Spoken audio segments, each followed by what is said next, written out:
Hello everybody, welcome back to Point Zero Games. My name is Josh, and today we're giving you a special weekend edition of our video discussions. So to start this off, I wanted to address a lack of video content on our channel lately. If you are a subscriber, you've probably noticed that we haven't been releasing nearly as many videos as we have before. The reason for this is over the last 3 weeks or so, I've had a lot of personal stuff that I've been having to handle and take care of, a lot of mental weight that has been resting on my shoulders, decisions that affect real life. And in turn, I've had to take care of those things. Those things pretty smoothed out at this point, which means that we should be able to get back to our regularly scheduled video content. You will see the return of deck techs. You will also see the return of Thursday night fights for HeroClix fairly soon, as well as a couple of additional features. We'll talk a little bit more about that, not next week, but the week after I've been able to actually smooth out the rest of this. What this means for you, because of some of these things in my personal life, does mean that I will have just a little bit of extra time available, which means that I should be able to actually get more video content than I was already getting to you, and actually really harnessing down and focusing on the channel just a little bit more than I could, which is some really exciting stuff. And like I said, in a couple of weeks here, hopefully I'll have some more exciting news for you. Now, this video discussion is going to be focused on Magic the Gathering. It's been a bonkers week, guys. It's been a huge, massive, absolutely insane week if you are a Magic player. And for anybody who's up late at night right now on this Saturday night like I am while PAX Prime is happening in Seattle, you probably understand why. But there's something else that I need to address that I haven't been able to address yet. Let's skip back about a week. Mark Rosewater, who is basically the topic of the week for Magic the Gathering, released a blog called Metamorphosis. You can actually find the link down in the description below if you want to go read it. In this Metamorphosis blog, he spoke about two very huge and important changes to Magic the Gathering. One is the way that blocks are going to be released, and two is standard rotation. So let's address the first thing first. Blocks, as we've known them for a long time, release in 3 sets. So for instance, with Theros, you have Theros, Born of the Gods, Journey into Nyx. Now, after this 3-set block, there's typically a core set, which right now would be Magic 2015 core set. And then we have the start of a new block, Khans of Tarkir, followed by Dewey and Louis. Mark Rosewater made the huge announcement that blocks after Khans of Tarkir will be released as 2 sets rather than 3. Now this is huge, huge, huge, huge, because this now means that there will be less cards available in standard for play. Above that, he also made the announcement that after next year being 2016, there will be no more core sets released. Core sets are dead. Magic 2016 will be the last core set. If that's what they call it, I'd like them to call it the core set because it feels like a fitting end, or the final core set. Give it a big epic. Please, Wizards, please do that for me. So no more core sets. Now, this is also something that was really scary because typically core sets, this light is a little bit glary. Okay, there we go. Whatever. There's a light here. It's at my God Ray. So core sets in standard typically have been a way for us to be able to get reprints of cards that are basically standard staples. Doomblade, Plummet, Bramble Crush, Duress, Pithing Needle. Things like this are typically released inside of a core set. Elvish Mystic is another great example. These are cards that are typically printed in core sets that don't necessarily fit into the lore of whatever set they're trying to release. Now, that's going to be a little awkward because we don't have those core sets available to us. If we don't have the core sets available, then how exactly are we going to get those reprints? They'll have to show up somewhere in actual sets now. That can be a little bit troublesome. But at the same time, it also means that Wizards of the Coast now has this really difficult task that I hope that they can accomplish and tackle. It may take a couple of years. I don't know. But they have the task of trying to A, figure out if they want to reprint something like Doomblade, and B, figure out how to fit that inside of the current lore that they're working with. So this does mean that Khans of Tarkir is going to be the last 3-set block that we see in Magic the Gathering, and unless they change that later down the line, who knows? So that's a huge thing. Secondly, standard rotation, instead of being 24 months, will now be 18 months. So every 18 months, standard will rotate out. How does this work right now with what we're looking at? So let's take a look. We have the Theros block over here, followed by the M15, followed by Khans of Tarkir block, followed by M16. Now the next set after that originally was called Blood, Sweat, and Tears. And then you would have another core set. Now it is just Blood and Sweat. And then we have our next block, which is Tears and Fears now. Then after that, we will have Lock, Stock. And then we have Barrel, which was originally part of this 3-set. And we don't know what the second one is called. I'm hoping it's Roll. And let's be honest, I really do hope that there's a frog named Slippy in it. So the way the standard rotation is going to work, we'll have the Theros block, M15, and then the Khans of Tarkir block. Then whenever, and then we'll have M16 that hits. Now once M16 hits and Blood is released, Blood will push this up to where Theros and M15 are going to be out of rotation. We'll have the Khans of Tarkir block, M16, and the Blood set. Then Sweat will come out. When Tears releases, the first and second sets of Khans of Tarkir, so Khans and Dewey, are going to no longer be in standard, and we will have Louis, M16, Blood, Sweat, and Tears. Fears will release. When Lock is released, we will lose Blood and Sweat, and we will have Tears, Fears, Lock.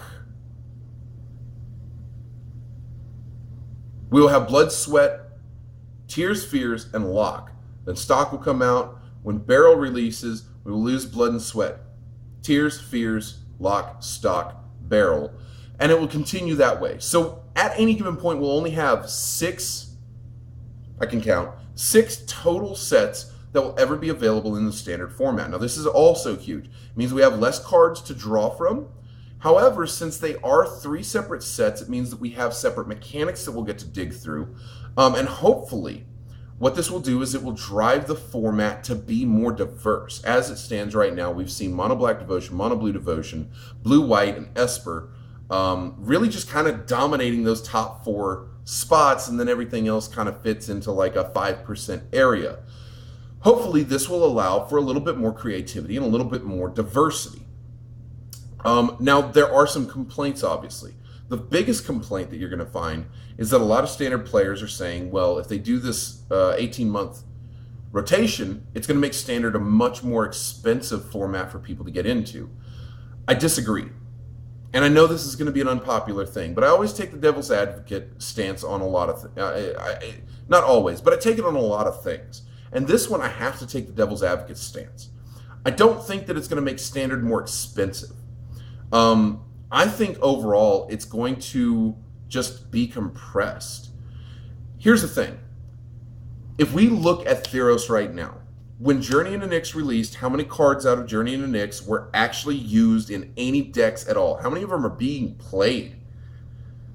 I'm not going to say it was a worthless set. I really do like the Journey into Nyx set. But I am going to say that Journey into Nyx not having a lot of cards showing up in decks, and then M15 getting released and not seeing a ton of those cards coming in. There are cards coming in. People are starting to work that stuff into their decks now. It feels like the core set, as well as that last set, the 6 months that would be shaved off of the standard format, it's really about efficiency. It's about trying to sharpen every tool that they have at their disposal in order to create a finer and more precise standard format that, again, offers a lot more depth than what we've previously had. Now, yes, this does mean that in 18 months there's a shorter time, so people may charge a little bit more for those cards up front. However, one thing that we know about standard format is if it's not going to play in modern, it drops like a rock. Look at Blood Baron of Vizkopa, Obsidian Blood Council, and a lot of these other cards that are going to be rotating out. Desecration Demon is another fine example. It's a staple inside of mono black. Pack Rat is a staple inside of mono black. When if you go back 6 months ago, a year ago even, Desecration Demon sitting around 10 bucks. Now it's a $2 rare. Blood Baron of Vizkopa used to be $10, $15 at one point. Now, $3 to $5. Obsidian Blood Council used to be 10 to 15. Now, sitting at $3 to $5. This lower amount of time for standard rotation is going to mean one main thing. It means that, yes, there is going to be this point still where that card's going to be expensive. You know, if a Thoughtseize type card hits, it's going to be 30 bucks. That's just what's going to happen. However, as the time goes by, there's a shorter amount of time here before that drop starts to hit. So the drop is actually going to be beneficial because in the death throes of that ending of rotation, those cards that were once super expensive that may still hold relative play value inside a standard format will now be cheaper in general. So overall, I think it's great. And this also speaks well for the modern format. A lot of people have been angry saying, oh, well, the Grand Prix, the venues get to choose the events, and so modern isn't going to get play, blah, blah, blah. Look, if everything is rotating in 18 months, it means that modern is, I mean, it's already going to be available when it becomes available in standard. But this means that it rotates over to modern much faster and only being in modern. And once that gets into only modern space, that card that, you know, Abrupt Decay is a great example. Abrupt Decay will hold value. It's a 2-drop that destroys a non-land permanent with a converted mana cost 3 or less, and it can't be countered. In a format that relies on a low mana curve, that's huge. That's massive. So it's going to retain value. I think right now I could go and get maybe 7 in trade value right now for an Abrupt Decay. That will hold value going into modern. It means that that shifts into only modern territory quicker, thus could potentially increase the price of the card, and now the cards that you had might actually be able to get you something for the new block that comes out. So there's a lot of interesting things that work there, but if we know anything about economics, if we know anything about economic theory, we can look at this, if supply and demand, any of it, we can look at this and say the shorter amount of time means that the shorter availability should not increase the price that much, but instead should actually start driving the price down faster. So I'm pretty excited about this. Maybe I'm wrong on that. Maybe I end up being wrong. If I am, come back to this video next year and call me out on that shit. But I just don't see that being the thing. Now, with that said, let's talk about today. So today at PAX Prime, the guys at Wizards of the Coast decided that they wanted to preview some Khans of Tarkir cards, and there's some great stuff in there. You've got the Buy a Box promo, which I believe it's still the Buy a Box promo. I don't know if that's still confirmed or not. Rattleclaw Mystic, which is a 1 colorless, 1 green, 2/1 mana dork that when you tap it, it taps for green, blue, or red. Huge!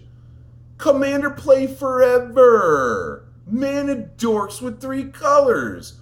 Holy crap! Even better, it has morph for 2. You can play it for 3 colorless as a 2/2 face down, and then you can pay when you pay its morph cost. It comes in as the 2/1, and when it goes face up, you gain 1 green, 1 blue, 1 red in your mana pool. Fantastic.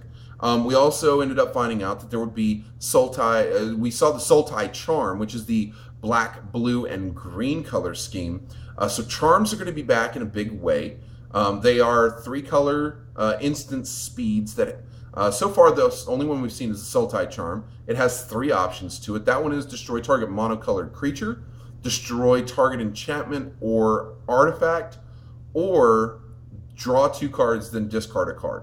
Really fantastic card. I'm curious to see how the monocolored creature portion of that works inside of a wedge set, which is what Khans of Tarkir is going to be. I'm curious to see how that'll play, but the artifact and enchantment portion, going to be playable for a long time. Really great card, and it takes up an uncommon slot, which is really nice. Now, we already know that the tricolor tap lands were going to be coming in, so brace yourselves. I'm not going to talk about that yet. I was fooling you. Let's talk about a couple of the mechanics that we saw. Raid. Raid is a mechanic that when something enters the battlefield, if a creature attacked that turn, then they get an effect. For instance, the Mardu Heartpiercer that was shown off when it enters the battlefield, if a creature attacked this turn, if a creature you control attacked this turn, I believe is the wording on that, then target creature or player is dealt 2 damage. So it's a second main phase play, which is really interesting because there isn't a whole lot happening in Standard right now that gets played in the second main phase other than just seeing if somebody's going to block or not. So this gives second main phase a lot more power, which is really nice to see. It, again, adds variety to a format that needs more variety. We've also seen Prowess. This is a mechanic that when you cast a non-creature spell, that creature gets +1/+1 until end of turn. Now, this is really interesting because of the way it's worded. It's when you cast, which means even if the spell gets countered, you're still going to get the 1/1 on that creature, and that is strong. It means that you have a way to be able to actually play against some form of control decks. And given that we've already know that Abzan and Sultai and Jeskai and Temur are all going to be very highly focused around control capabilities, this is a really fantastic ability. Moreover, this also makes for really interesting limited and draft play. Both of these actually, Raid and Prowess, work really well hand in hand for each other. But what's even cooler than that, okay, I take this back. Raid is on permanents that are creatures, so you're not going to get the 1/1 off of that. But being able to play something in the second main phase does offer you an additional amount of power over your opponent because they don't know what you're going to be playing in that second main phase necessarily. The Prowess allows in draft and limited capabilities for you to buff up a creature off of jank spells. Now that 5-drop removal spell has a bigger purpose. You can actually use it to buff a creature up in really big ways. You can use it during your combat phase. Fantastic mechanic, and I can't wait to see what the rest of the cards that are using this have. They already previewed a double strike with Prowess, and it's a 3/3. So there you go. Now, let's move on to Delve. Delve's back. Yeah! Please don't reprint Tombstalker. So Delve is a old mechanic that was featured most prominently in Future Sight as well as a couple of other places. What Delve does is you can exile cards out of your library and when you're casting the spell, and for each exiled card from your graveyard, you reduce the cost of the spell by 1 colorless mana. Now, this is, again, something powerful. Tombstalker, for instance, which was not previewed, but Delve is in, and the Delve that they showed was on a black card, so let's be real, I mean, why not? Tombstalker, for instance, was an 8-drop, 6 colorless, 2 black, 5/5 flying demon with Delve, which meant that if you had cards in your graveyard, you could drop cards out of your graveyard, reduce that cost down, and all of a sudden possibly turn them into a 2-drop, 5/5 flying demon. Now, the one that they showed was actually an X cost, and it has a really interesting mechanic where you can pay X to exile cards out of your library and give target creature -X/-X until end of turn. Interesting card. It's a 9-drop, though, not highly playable in Standard, but definitely a card that you could look at for Limited. Beyond that, we also saw the Outlast mechanic. Now, Outlast is a really interesting mechanic. With this, the one that they showed was a 1-drop, 1/2 white creature with an Outlast of 3, 2 colorless and 1 white. You pay the 2 colorless, 1 white, tap the creature, and it gains a 1/1 counter. Now, on top of that, when you activate its Outlast ability, specifically on this card, I don't remember the name of the card, but when you use that ability, when you trigger it, You get to put out a 1/1 white warrior creature onto the battlefield. Now, this is also interesting. In Gatecrash and Return to Ravnica, we saw the Evolve mechanic, which was a way to get 1/1 counters on your dudes and make them buff. However, with this is far more interesting because not only are you buffing up your character, but you're having to tap it, which means that you are making yourself vulnerable to the opponent's attacks. But you're also getting an additional effect. So with this creature, for instance, he's a 1-drop 1/2. You're going to pay 3 to tap him, make him a 2/3. However, in order to ensure that you have a chump blocker, you're going to get to put a 1/1 on the board. That's a crazy idea. It's a super good card. Mono White's going to love that forever, and it's fantastic and limited. The idea behind this mechanic has me really excited. They also showed off the Ivory Tusk Fortress, this giant 7-drop, no, 5-drop. He's 2 colorless, 1 black, 1 white, 1 green. So he's junk colors, Abzan, if you will. 5/7 elephant that basically does for creatures with +1/+1 what Prophet Accrue Fix does for everything. So it's a more limited version of Prophet Accrue Fix, but it's a big, stompy, damn elephant dude. Granted, he does die to Kurgo Helmspeaker, but at this point, what the hell doesn't when it attacks? Because indestructible on his turn. What I'm saying is Khans of Tarkir already is insane. There was also another card that was shown off called Dust. I don't remember the name of it. It's a 7-drop junk-colored card. You choose one of your. You can choose up to 1 creature and destroy the rest. It's a Wrath for 7, sure, but you get to keep a creature, and on top of which, tell me about the greatest flavor text ever: destroy the rest, like a boss. Now, we've talked about these mechanics. Let's talk about the big news: Sarkhan Vol.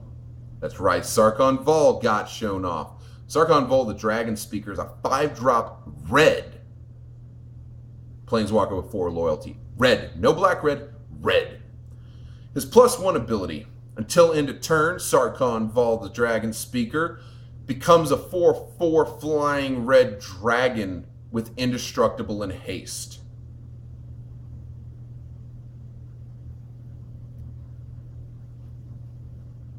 Sarkhan Vol turns into a 4/4 dragon with flying, indestructible, and haste. He's Storm Breath with the ability to not die. Better yet, he has a -3 ability. I don't remember it. I don't give a shit. He's got a -6 ability. I don't remember it. It involves throwing out cards. Just absolute insanity. And better yet, throw a Crucible of Fire out. Now I understand why it's there. Thank you, Magic 2015. Because of that, now Sarkhan Vol can be a 7/7 indestructible and take out that monstrous. Here's my theory. With Sarkhan Vol, Ulcerate is something that automatically becomes a better card. Yes, you're going to eat 3 life. However, if you're going up against a 7/7 Storm Breath, right before that damage takes place, ulcerate that bad boy and let Sarkhan Vol do his work, flap his wings away, and say, screw ya. Really fantastic card. Going to be highly playable inside of Standard. I really like it. There's some people that are contesting it, whatever. Now, I know that's not the big news. We're just ramping it up, right? This is the big news. This is where it all ends. Allied fetch lands are getting reprinted. That was me dropping a bomb on it. That is massive, massive Allied fetch lands. Number 1, this means Modern gets Allied fetch lands. That's a huge thing. Number 2, this is going to piss off a lot of Vintage players because for them, Vintage or Legacy, I don't remember which one. For them, this was their thing. They were the ones that had Allied fetch lands. Now they don't. Huge deal. Plus, the bigger portion of this, price drop. For anybody who hasn't ever looked, a polluted Delta costs you upwards of $100 to $150. Now, go check Star City for me. Go check TCG Player. Tell me what those prices are at. Yeah, We're seeing things in the 50s, 60s, 70s. I've seen as low as 30 so far. Get at me, bro. Allied fetch lands are going down. Now, this also means that allied fetch lands are going to be available inside of Standard. Now, I made a prediction with a bunch of my friends that the wedge tap lands would finally be made, and that came true. I told them fetch lands would come back. They told me I was wrong, but I kept the dream alive, and the dream was real. So I called that. Here's what I'm going to call. I will call that there will be no wedge fetch lands printed inside of Khans of Tarkir. Why? Why would they do that? Wedge colors are already available inside of Modern. What do they need to reprint the wedge fetch lands for? They need to reprint the allied fetch lands because it makes Modern a more interesting format. Way more interesting now. It's already interesting, and it's way more interesting because of this. That's huge. It also means that we get this in Standard. And since I have this really odd feeling that allied tap lands are not going to get made for the tricolors, and that instead they're going to have to deal with fetch lands, this is a really interesting idea because a guy like me that plays Bug, I'm going to have this land that can tap for all three of the colors I need, while you, allied color, who's been able to dominate for the last 2 years using things like Jund and Grixis and Azorius and Celestia and Gruul and Rakdos, now you're going to have to take a small back seat, maybe, by using the fetch lands. Now, the fetch lands do offer you the ability to actually find the mana that you need. However, it's still going to play slow. It's going to force you to take 1 life. And in Standard, life is a resource, but it's a resource that can die very fast. However, one of the things that Wizards of the Coast has constantly been saying is that they're trying to slow the format down, hence the scry lands, the pain lands, the tap land, the tap color tricolor lands, fetch lands. It's going to slow the format down. So when I'm looking at all these 5-drop cards and these 6-drop cards that they're talking about, I'm looking at those and I'm thinking that's not nearly that bad anymore because there's a lot of land that's really slowing your play down. It also means that I have to get a play set of polluted deltas. Also, those allied fetch lands have new art, and if you haven't seen them, you should go check those out because they look sick. I need to get a play set of polluted deltas like now, not later. So I'm definitely going to be ordering my box of Khans of Tarkir. I had a feeling that this was going to be just a bonkers nut set after they made the announcement about standard rotations and the new block setups. I really had a feeling that this was going to be the time. I felt like that dream was real. They confirmed it to be real. It's a really interesting time to be in Magic Standard format right now. It's a really interesting time to be in Modern format right now because these changes affect all of that stuff in a very heavy way. Now we're not going to see a lot of these effects taking place until probably the course of about 2 years of run, or probably about 24-ish months. But once that has taken place, I think the Standard format is, while going to have less cards, be a bit more of an interesting overall format to play within with a little bit more diversity available to it. I really hope that's the case. I don't know. Do me a favor. Answer the comment question that you'll see over here. Tell me, what do you think of the Standard format change? What do you think of the block changes? What do you think about fetch lands coming back? What about Sarkhan Vol being a Storm Breath on a stick with Indestructible and whatever those other 2 abilities were? I'll go read them again. I was too busy sitting there flapping my wings going, I'm gonna kill you. I was really happy about that Sarkhan Vol card. Leave us a comment, let us know. Make sure you hit that subscribe button, like the video, and comment down below. We love talking to you guys. Also, do us a favor and share this over social media, and get the word out about Point Zero Games. We'd love to be able to talk to more people, and hopefully, if all goes well, this is the beginning of spoiler season, and we will have much more information coming for you over the next couple of weeks. My name is Josh. This is Point Zero Games. Thank you for joining this video discussion today. You guys have a fantastic weekend and a great week.